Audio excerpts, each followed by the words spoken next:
नमस्कार, आप देख रहे हैं न्यूज ब्रीफ। मैं हूं आपके साथ आशा सरमाल। चलिए शुरुआत करते हैं जम्मू कश्मीर से जुड़ी खबरों की। नेता प्रतिपक्ष सुनील शर्मा ने उमर अब्दुल्ला सरकार के विजन डॉक्यूमेंट पर तीखा हमला बोलते हुए इसे पूरी तरह खोखला करार दे दिया। उन्होंने कहा कि सरकार ने बड़े बड़े वादे जो किए हैं और इसके साथ ये जो डॉक्यूमेंट पेश किया है, लेकिन इसमें जमीनी हकीकत और ठोस योजनाओं की कमी साफ नजर आती है। सुनील शर्मा के मुताबिक ये विजन डॉक्यूमेंट बेरोजगार युवाओं, डेली वेजर्स और कर्मचारी जो डेली वेजर हैं और साथ ही महिलाओं और बुजुर्गों की अपेक्षाओं पर खरा उतरने में नाकाम रहा। उन्होंने आरोप लगाया कि सरकार ने चुनावी वादे को पूरा करने की बजाय केवल कागजी घोषणाओं तक खुद को सीमित रखा है। सुनील शर्मा ने कहा कि प्रदेश की जनता बेहतर नीतियों और ठोस फैसलों की उम्मीद कर रही थी, लेकिन मौजूदा सरकार लोगों को राहत देने में असफल रही है। जी, जी। ये जो स्पीच होती है, एक डॉक्यूमेंट होता है, एक रोड मैप होता है, एक विजन डॉक्यूमेंट होता है किसी भी सरकार का, जो बहुत ही डिसअपॉइंटिंग था। कहीं पे भी किसी भी वर्ग को, विशेषकर जो अनएम्प्लॉयड तबका है, जिनको आस थी, या जो कंट्रेक्चुअल है, या जो कैजुअल्स हैं, या जो महिलाएं हैं, बुजुर्ग हैं, कोई भी वर्ग जिनको थोड़ी सी आस इस सरकार से थी, कोई भी उनके लिए लाभकारी योजनाएं नहीं दिखी। लिहाजा इस डॉक्यूमेंट को एक मैं केवल ब्लैंक पेपर ही मानता हूँ। डिसअपॉइंटिंग है, कोई रोड मैप नहीं है, कोई विजन नहीं है। इस गवर्नमेंट का ये रवैया इस डॉक्यूमेंट पे। तो कटरा रोपवे परियोजना को लेकर एक बार फिर से तेज हुए आंदोलन पर विधायक बलदेव राज शर्मा ने अपना पक्ष स्पष्ट किया है। गुलिस्तान न्यूज के साथ विशेष बातचीत में उन्होंने कहा कि आंदोलन कर रहे लोग रोपवे के विरोध में नहीं, बल्कि वे सरकार से उचित पुनर्वास और मुआवजे की मांग कर रहे हैं। विधायक ने बताया कि प्रभावित परिवारों की चिंताओं को गंभीरता से लिया जा रहा है और इसी सिलसिले में एक उच्च स्तरीय कमेटी कटरा पहुंच रही है जो पूरे मामले की समीक्षा करेगी। उन्होंने भरोसा दिलाया कि सरकार सभी पक्षों से बातचीत कर समाधान निकालने के लिए प्रतिबद्ध है। बलदेव राज शर्मा ने कहा कि वे इस मुद्दे को आगामी बजट सत्र में प्रस्ताव के माध्यम से उठाएगी ताकि प्रभावित लोगों को न्याय मिल सके और विकास कार्य भी आगे बढ़ सके।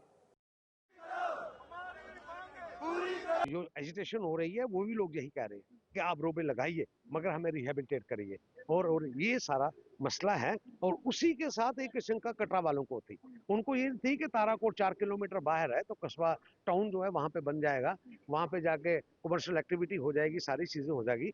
माता वैष्णो देवी श्राइन बोर्ड ने साफ तौर पे कहा है कि वहां पे कोई कमर्शियल हम एक्टिविटी नहीं करेंगे। कुछ हमारी तरफ से भी सुझाव था, वो सुझावों को लेके वो एक गवर्नर महोदय ने एक कमेटी वहां पे बनाई, हाई लेवल कमेटी, जिसमें भान साहब जो हैं वो उसकी अध्यक्षता करते हैं, जिसमें डिवकाम साहब हैं, जिसमें सुरेश जी। अब क्या स्टेप लिए जा रहे हैं? अब स्टेप ये है कि मैं आज 3 दिन पहले मैं गवर्नर महोदय को मिला हूँ। इसका समाधान, इसको कंक्लूड करने के लिए मैंने उनको अर्जी कहा था कि भाई आप एक बार कमेटी को भेज के इसका समाधान निकालिए। तो वो मुझे लगता है कि कमेटी शायद आज जाना था, कमेटी ने आज जा नहीं पाई, शायद कल जाएगी कमेटी, जब परसों जाएगी कमेटी। वहां पे जाने के बाद एक बार फिर लोगों से, स्टेक होल्डर से बात वहां पे होगी, और बात होने के बाद जो कटरा की अब बात है, तो कटरा वालों की जो मर्जी है इन टोटो में कि एक रोप भी और लगे, जो लग रही है उस वो तो वेलकम कर रहे हैं हम। और दूसरी एक कि कटरा टाउन का काम कम ना हो जाए, एक फीस एक और छोटा कटरा से लेके ताराकोट तक के लिए एक रोपवे हमें और दी जाए, ताकि कि जो आशंका है लोगों को कि वही हमारा काम कम हो जाएगा, उसमें कुछ मतलब के स्पष्टीकरण हो जाए। और मेरा ये मानना है कि बिल्कुल इस असेंबली में मैं तो जब भी मुझे मौका मिलेगा तो मैं बात करूंगा।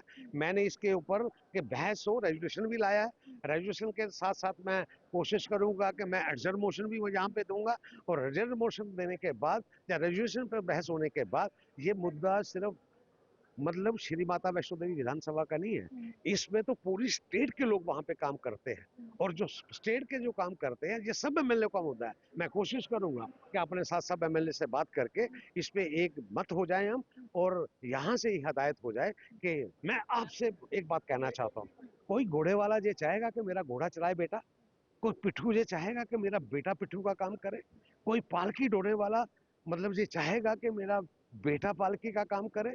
उनको रिहेबिलिटेट करने की बात है, उनको घोड़े से हटा के उनको कारोबार में लगाने की बात है।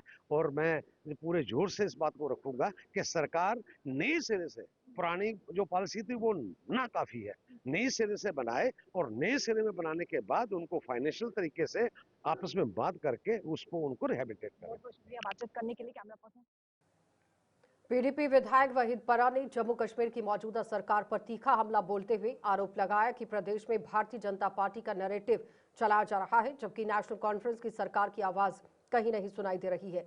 गुलिस्तान न्यूज से खास बातचीत में वहीद परा ने कहा कि सरकार के विजन डॉक्यूमेंट में बेरोजगारी, डेली वेजर्स की समस्या और लंबे समय से खाली पड़े हुए पदों को भरने जैसे अहम मुद्दों पर कोई जिक्र नहीं है। उन्होंने कहा कि युवाओं को रोजगार देने और अस्थायी कर्मचारियों को नियमित करने की दिशा में ठोस कदम उठाने की जरूरत है। और वहीद परा ने यहां आईसीसी वर्ल्ड कप के संदर्भ में भी पाकिस्तान द्वारा भारत के साथ मैच नहीं खेलने के फैसले पर भी प्रतिक्रिया दी। उन्होंने कहा कि खेल को राजनीति से दूर रखा जाना चाहिए। करीब 1 लाख डेली वेजर्स के गवर्नमेंट हो या एलजी रूल हो, तो चल वही रहा जो बीजेपी चाहती है। 50 एमएलए लेके भी, हुकूमत होके भी, इलेक्शन में पार्टिसिपेट करके भी यहाँ पर बीजेपी का नैरेटिव चलाया जा रहा है और उस पर नॉर्मलाइजेशन जिसे कहते हैं 5th अगस्त की नॉर्मलाइजेशन, वो इस असेंबली और इस हुकूमत के थ्रू हो रही है। There are no important issues about the people of Jammu and Kashmir. बेरोजगारी के हवाले से कहा गया 1 लाख लोगों को रोजगार मिलेगा, लेकिन आज तक एक भी शख्स को नहीं मिला। पूरा फास्ट ट्रैक रिक्रूटमेंट होगी, वैकेंसी 17,000 अभी भी है। करीब 1 लाख डेली वेजर्स के मसले हैं। कहा गया कि हम उन पर डिलीवर करेंगे, उनके वादे को फुलफिल करेंगे, बट आपने देखा कि उस पर भी कोई भी इनिशिएटिव नहीं लिया गया। तो unfortunately these are some important burning issues. Government का जो विजन डॉक्यूमेंट है उसमें ये सब चीज़ें मिसिंग है। अच्छा, आपके द्वारा एक रेजोल्यूशन भी लाया जा रहा है, वो क्या रेजोल्यूशन है, उसमें क्या कुछ? गर्ज ये है उस बिल का जो पीडीपी ने लाया कि पिछले 30 सालों की वायलेंस में जो जम्मू कश्मीर में लोग जो पिस रहे, जिन्होंने एक सफ़र किया है यहाँ पे, जो यहाँ पे दर्द है लोगों में, उनके मकान को अटैच करके, उनकी नौकरियाँ खा के, उनके पासपोर्ट वेरिफिकेशंस को इम्पाउंड करके हुकूमत और हालात कॉम्प्लिकेट करती है। तो हमारी बिल का गर्ज है कि रिकन्सिलेटरी बिल हो and massive reach out to the people and all the families were affected by violence, ताकि यहाँ पर एक रिकन्सिलेटरी प्रोग्राम शुरू हो जो इस असेंबली की कंट्रोल में भी है, हुकूमत के इख्तियार में भी है। हम चाहते हैं उन सभी लोगों के ज़ख्मों पे मरहम रखे जाए और कोशिश की जाए कि हालात ठीक हो और लोगों का जो ट्रॉमा है वो निकले। तो I think it's a document keeping in view the situation of people in Jammu and Kashmir, keeping in view the need and necessity for healing. So we hope that the government of Jammu and Kashmir considers and the assembly considers this document. Pakistan के द्वारा India के साथ मुकाबला खेलने से जो है वो मना कर चुकी है, किस तरीके से? अनफॉर्चुनेट डिसीजन है। दो मुल्कों के बीच अगर मैच भी नहीं होगा तो तनाव ही होगा, और हम चाहते थे कि स्पोर्ट्स से एक शुरुआत होगी, शायद क्रिकेट से, तो sportsman should win and the hate should somewhere end between two nations, and sports was the first beginning of a process to end hate between two hostile countries. But unfortunate decision, and we hope they reconsider it and in the interest of sportsmanship play again. शुक्रिया बातचीत करने के लिए। Camera person Sanjay के साथ। तो राजौरी की विधायक इफ्तिकार अहमद ने नेशनल लॉ यूनिवर्सिटी को लेकर जम्मू और कश्मीर संभाग में जारी खींचतान के बीच में एक बार फिर से इसे पीर पंचाल क्षेत्र में ही यहां स्थापित करने की जोरदार मांग उठा दी है। उन्होंने कहा कि अगर ये विश्वविद्यालय पीर पंचाल खित्ते में ही बनाया जाता है तो इससे न केवल जम्मू बल्कि कश्मीर संभाग के छात्रों को भी समान रूप से लाभ मिलेगा। इफ्तिकार अहमद ने स्पष्ट किया कि वह आगामी बजट सत्र में इस संबंध में एक प्रस्ताव लेकर आएंगे और सदन में इस मुद्दे को प्रमुखता से उठाएंगे भी। उन्होंने कहा कि पीर पंजाल क्षेत्र यहां लंबे समय से शैक्षणिक संस्थानों की कमी से जूझ रहा है और ऐसे में नेशनल लॉ यूनिवर्सिटी की स्थापना वहां विकास के नए द्वार खोल सकती है। विधायक ने अन्य जनहित मुद्दों को भी जोर शोर से उठाने का भरोसा दिलाया। एस्टैब्लिश की जाए ताकि लोगों को फायदा हो सके। तो क्या अब ये हम माने कि जो जम्मू से आवाज उठ रही थी अब वो पीर पंचाल से भी आवाज? नहीं, पीर पंचाल से तो हमेशा से आवाज उठी है। मैंने इस पे असेंबली में रेजोल्यूशन भी मूव किया है कि नेशनल लॉ यूनिवर्सिटी जो है वो पीर पंजाल में एस्टैब्लिश हो और बिलखसूस रजौरी में एस्टैब्लिश हो, ताकि देखिए अभी वर्सेस हुआ है जम्मू वर्सेस कश्मीर, तो जब पीर पंजाल, हम तो पहले ही ब्रिज का काम करते हैं और हम सेंट्रल प्लेस है जियोग्राफिकली और क्लाइमेटिकली, एक सेंट्रल प्लेस है। और अगर पीर पंजाल रीजन में बनेगी तो ना जम्मू में विरोध होगा तो ना कश्मीर में विरोध होगा, तो इसलिए और खित्ते की डेवलपमेंट भी होगी। हम रेजोल्यूशन भी लाए, रेजोल्यूशन भी मैंने लाया है असेंबली में, रेजोल्यूशन मैंने मूव किया कि नेशनल लॉ यूनिवर्सिटी जो है वो पीर पंजाल रीजन में होनी चाहिए। अच्छा, कितना आप देखते हैं कि गर्मी आज काफी ज्यादा इस विधानसभा सत्र में रहने वाली है, क्योंकि डिस्क्रिमिनेशन की बात उठी है, नेशनल लॉ यूनिवर्सिटी आप बात कर रही हैं, कितना आप देखते हैं कि काफी ज्यादा नोकझोंक जो है वो रहने वाली है? देखिए मैं ये कहूँगा कि ये सेशन जो है इसमें हम जनता के मुद्दे उठाएंगे।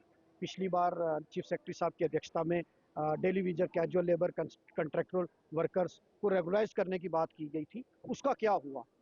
भी 12 सिलेंडर जो फ्री देने की बात है, 200 यूनिट बिजली फ्री देने की बात है, इन तमाम मुद्दों को हम उठाएंगे और कॉन्स्टिट्यूंसी के मुद्दे भी उठाएंगे।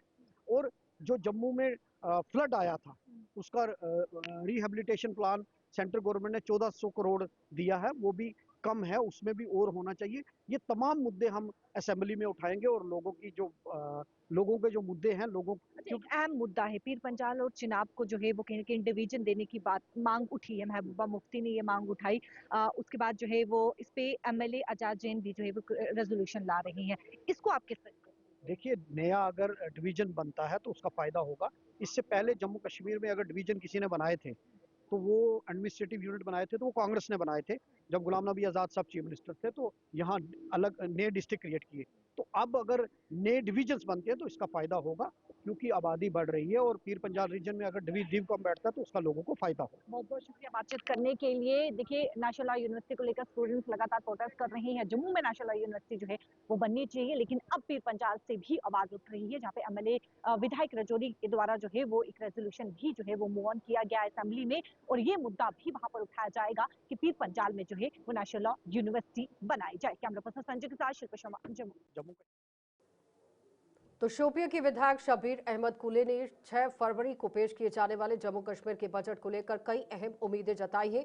उन्होंने कहा कि इस बार का बजट आम लोगों की आकांक्षाओं को ध्यान में रखकर तैयार किया जाना चाहिए। कुले ने यहां विशेष रूप से डेली वेजर्स के भविष्य को सुरक्षित करने पर जोर देते हुए कहा कि वर्षों से अस्थायी तौर पर काम कर रहे इन कर्मचारियों के लिए ठोस नीति और राहत पैकेज की घोषणा जरूरी है। उन्होंने ये भी कहा कि समाज के कमजोर और आर्थिक रूप से पिछड़े वर्गों को बजट में प्राथमिकता मिलनी चाहिए ताकि उन्हें राहत मिल सके। विधायक ने उम्मीद जताई है कि सरकार ऐसा संतुलित और जनहितैषी बजट पेश करेगी जो प्रदेश के विकास के साथ साथ आम आदमी की जरूरतों को भी पूरा करे। बजट पेश होने वाला है, आम जनता बेहद उम्मीद पे है। क्या सरकार ऐसा बजट में पेश करेगी जिससे आम जनता खुश होगी, क्योंकि छोटे से छोटा तबका इस समय इंतजार?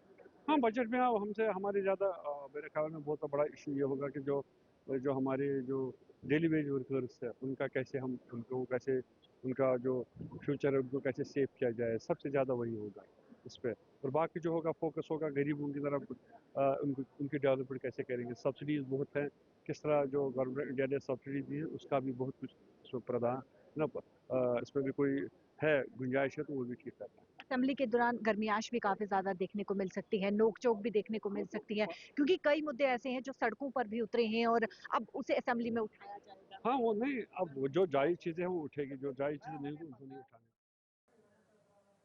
माघ मास पूर्णिमा की पावन अवसर पर नगरोटा की जखती स्थित लेन नंबर 20 में राधा कृष्ण मंदिर में भव्य धार्मिक कार्यक्रम का आयोजन किया गया।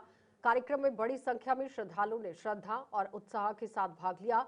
इस अवसर पर विश्व शांति समृद्धि की कामना की गई और साथ ही बताते चले कि विधि विधान से हवन भी किया गया, जिसमें कश्मीरी पंडित समुदाय ने यहाँ बढ़ चढ़कर हिस्सा लिया है, पूर्णाहुति डाली।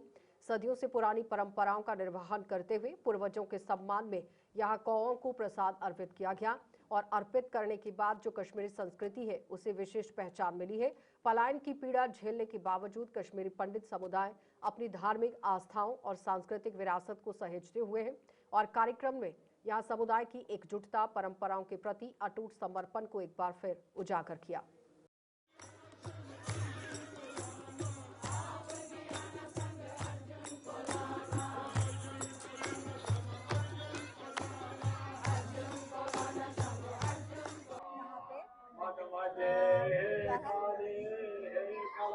हवन हो रहा है और ये हमारा पुराने करते आ रहे हैं, तो हम चाहते हैं आप सब यहाँ ज्वाइन हो हमारे साथ,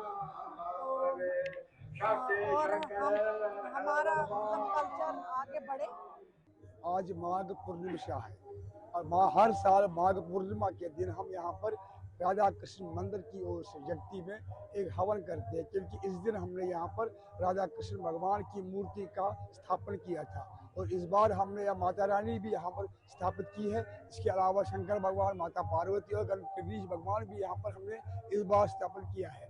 और ये हर साल हम ये दिन मनाते हैं बड़े जोश खरोश के साथ पूरी जगती कॉलोनी में, क्योंकि इस दिन हमने यहाँ पर जितनी मूर्तियाँ भगवान की मूर्तियाँ हमने लगाई थी उसके अवल में आज हम ये हवन करते हैं। और हजारों की तादाद में लोग, जगती कॉलोनी के लोग और जगती कॉलोनी के बाहर से भी कश्मीरी हिंदू और कश्मीरी लोग और हिंदू लोग जो बाकी है यहाँ के जम्मू के डोगरे लोग जिन्होंने हमेशा हमें साथ दिया, वो भी यहाँ आते हैं, प्रसाद करते हैं और माता रानी के चरणों में नतमस्तक होके दुआ मांगते हैं। इसके अलावा आज जो है, आज हमने यहाँ पर राधा कृष्ण भगवान की जो मूर्ति है बाहर से लाके उसकी स्थापना की थी आज से 12-13 साल पहले, और ये दिन हम बड़े जोश खरोश के साथ यहाँ कॉलोनी में मनाते हैं। उसी एवज में आज ये हवन जो है उसी। तो रियासी तहसील पौनी में आयोजित ऑपरेशन सिंदूर क्रिकेट टूर्नामेंट का फाइनल मुकाबला आज खेला गया। फाइनल मैच पौनी माड़ी 11 और चौकी चौरा टीम के बीच में हुआ, जिसमें शानदार प्रदर्शन करते हुए चौकी चौरा टीम ने जीत दर्ज कर ली। फाइनल मुकाबले में यहां पूर्व राज्य मंत्री अजय नंदा मुख्य अतिथि के रूप में मौजूद थे, जिन्होंने खिलाड़ियों का हौसला बढ़ाया और टूर्नामेंट की आयोजकों की सराहना की। उन्होंने कहा कि इस तरह की खेल टूर्नामेंट युवा वर्ग को खेलों से जोड़ने और नशे जैसी बुराइयों से भी यहाँ दूर रखने के लिए अहम भूमिका निभाते हैं। मुबारक देता हूं टीम को और इस ट्रॉफी को लिया 30,000 और ट्रॉफी ऑपरेशन सिंदूर के अंदर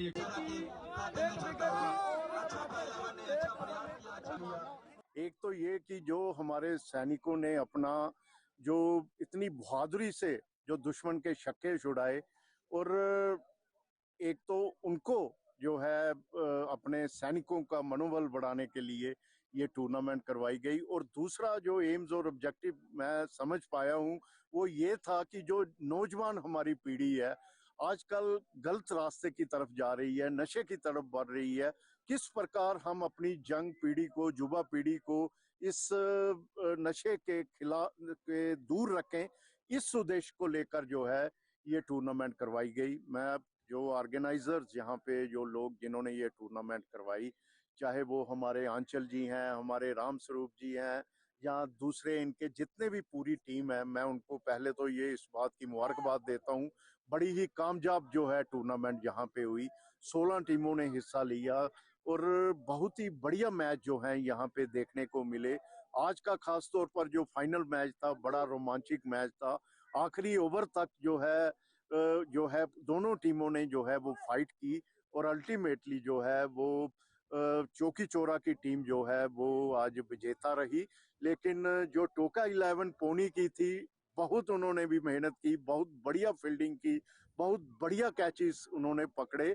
लेकिन क्रिकेट है, क्रिकेट में जीत तो एक ही होती है, तो लेकिन किसी भी टीम का मैं ये कहूंगा कि मुकाबला दोनों का टक्कर का था और पूरी लास्ट तक वो जो है वो लड़े हैं। बड़ा अच्छा मैच देखने को मिला। 1 लाख की आबादी जहाँ पे, और बच्चों को जो है खेलने का मैदान जरूरी है, खेलेंगे तो खिलेंगे। यही जो सपना एक स्पोर्ट्स का हमारे प्रधानमंत्री जी भी हमेशा कहते हैं कि हमने खेलो इंडिया, कितना वो बढ़ावा दे रहे हैं। तो जरूर मुझे उम्मीद है कि हमारे नुमाइंदे यहाँ पे जो है स्टेडियम भी यहाँ बनाएंगे और बनना भी चाहिए, क्योंकि ये नीड ऑफ दी हावर है, यहाँ जरूरत है और ये थाना मंडी सब डिवीजन में जल शक्ति विभाग ने पानी की यहाँ देखिए जो वसूली कराने के लिए भी काम किया है और पानी कर किराया वसूलने के लिए ही विभिन्न स्थानों पर विशेष कैंप आयोजित किए गए और ये कदम डिप्टी कमिश्नर राजौरी के निर्देश पर उठाया गया। कैंप की निगरानी या एग्जीक्यूटिव इंजीनियर की देखरेख में की गई है और इस कैंप का उद्देश्य लोगों को सहूलियत प्रदान करना और बकाया राशि की समय पर वसूली सुनिश्चित करना है। कैंप में ही बड़ी संख्या में उपभोक्ता पहुंचकर अपना लंबित किराया जमा करवा रहे हैं। विभागीय अधिकारी मौके पर मौजूद रहे और मौजूद रहकर लोगों को आवश्यक जानकारी और मार्गदर्शन दे रहे हैं। अधिकारियों ने सरकारी कर्मचारियों से भी अपील की है कि वे अपना पानी का जो कर है वो किराया समय पर चुकता करें ताकि विभाग को राजस्व प्राप्त हो और पेयजल सेवाओं को और अधिक सुचारू और बेहतर बनाया जा सके। मैं सबसे पहले गुलिस्तान का बड़ा मशहूर हूँ कि वक्तन फवक्तन हमारी बातें जो है ये हाईलाइट करते हैं और अवेयरनेस होती है। मैं सबसे पहले अपने पीएचई जल शक्ति जो हमारे ऑफिसर हैं उनका शुक्रिया अदा करता हूँ और बिलखसूस वर्दी डिप्टी कमिश्नर साहब का बड़ा मशहूर हूँ जिन्होंने एक आर्डर निकाला ट्रेजरी में जिसकी रसीद होगी उसी की पे निकलेगी। और मैं अपने थन्ना मंडी वासियों से गुजारिश करना चाहता हूँ कि वो हम डिप्टी कमिश्नर साहब की हिदायत के मुताबिक हर गांव में हमने, जैसा शहजाद शरीफ TRC है, थन्ना मंडी तहसील में हमने कैंप लगाया है, हर जगह पे हमने कैंप लगाया है, इसलिए कि हमारे लोग सफ़र ना कर सके। और थन्ना मंडी बिलखुसूस हमारे जय साहब सुबह से आए हुए हैं, 4 स्टेशन ये चेक करके आए हैं। अभी ये थन्ना मंडी आए हैं। आज एतवार है, छुट्टी का दिन है, इसीलिए यहाँ पे तहसील थन्ना मंडी में हमने कैंप रखा है। हमारे जय सुबह 7 बजे से आए हुए हैं। मैं अपने थन्ना मंडी वासियों से गुजारिश करना चाहता हूँ कि आपकी सहूलियत के लिए हमने थन्ना मंडी तहसील में कैंप लगाया है। वहाँ पे वो अपने पैसे देकर GR कटाए ताकि जो हमारा टारगेट है वो पूरा हो सके। तो सबसे पहले तो मैं आपका बहुत मशकूक हूँ कि आप हमें आए। आज एतवार का दिन है, छुट्टी है, सारे मुलाजिम जितने भी हैं वो अपने अपने घरों में हैं, इसलिए हमने कोशिश की कि हम उनके घर तक जाएं कि वो भी अपना कनेक्शन जो है उसको रजिस्टर्ड करवा लें, क्योंकि दिन ब दिन इस पे अब सरकार ने शिकंजा जो है वो कस लिया है। देखो जैसे कि पिछले दिनों में बहुत बर्फबारी भी हुई थना मंडी में, खास करके शादरा शरीफ, थना मंडी, देरा गली, इस सारे एरिया में बहुत बर्फबारी थी। फिर भी हमारी टीम जो है उन्होंने पूरी कोशिश की और किसी घर का पानी बंद नहीं होने दिया। अब देखें आप, जैसी सर्विस मिल रही है आपको, मुझे लगता है लोग खुशी से आगे अपने कनेक्शन रजिस्टर्ड करवा लेंगे, ताकि हमें कोई अगला कदम ना उठाना पड़े। क्योंकि अगर हम डिस्कनेक्शन के पीछे जाएंगे फिर उसके बाद हरासमेंट होती है पब्लिक में, ऐसा ना हो, लोग खुद आएँ और रजिस्टर्ड करवा लें। डिस्ट्रिक्ट एडमिनिस्ट्रेशन का बहुत शुक्रिया है कि उन्होंने एक लोगों में अवेयरनेस के लिए भी बहुत ज़्यादा हर जगह से पब्लिसाइज किया है। हर जगह हमने, अब अगला स्टेप हमारा ये रहेगा कि जैसे कल वर्किंग डे होगा, कल भी हम अपने कैंप्स छोटे छोटे हर जगह रखेंगे, और जहाँ पे ज़रूरत पड़ेगी, जहाँ हमारे ज़्यादा एम्प्लॉइज़ हैं, एक एरिया जैसे वो डिफाइन करके दे देंगे हमें, हम SDM साहब से भी बात करेंगे, वो दिखा दें कहाँ कहाँ कैंप रखना है। कल कॉलेज को डायरेक्टली कल कवर कर लेंगे इस तरीके से, ताकि लोगों को आसानी हो जाए। जिला प्रशासन पुंछ ने मेंढक की मनकोट ब्लॉक में ही संपूर्णता अभियान 2.0 के तहत एक आउटरीच कार्यक्रम आयोजित किया। इस कार्यक्रम में विभिन्न सरकारी विभागों ने सूचना एवं सेवा स्टॉल लगाए हैं, जहां लोगों को मौके पर ही सहायता प्रदान करने के साथ साथ कल्याणकारी और विकास योजनाओं की जानकारी दी गई। अधिकारियों ने स्थानीय निवासियों से सीधे संवाद कर उनकी शिकायतें सुनी और उनका समाधान करने के दिशा निर्देश दिए। कार्यक्रम में बड़ी संख्या में लोगों ने भाग लिया और योजनाओं का लाभ उठाया गया। प्रशासन ने कहा कि ये पहल अंतिम छोर तक सेवाएं पहुंचाने और आकांक्षी ब्लॉक में विकास की गति तेज करने के उद्देश्य से की जा रही है। आप आए तो बहारों ने लुटाई खुशबू, फूल तो फूल थे, कांटों से प्रोग्राम है जहां पे डिफरेंट जो स्कीम्स हैं वो आवाम को बताई जाएं, गवर्नमेंट की स्कीम जो है वो आवाम को बताई जाए, जिसकी वजह से जो है वो गवर्नमेंट की स्कीम का फायदा उठा सकें। ऐसे प्रोग्राम नहीं होते थे, लेकिन अब साल में जो है दर्जनों ऐसे प्रोग्राम होते हैं जहां पे लोगों को अवेयर किया जाता है। मैं तमाम लोगों से भी ये बात कहूंगा कि ऐसे प्रोग्राम में आए ताकि आपको हर चीज की नॉलेज हो, गवर्नमेंट की स्कीम्स का फायदा उठा सकें।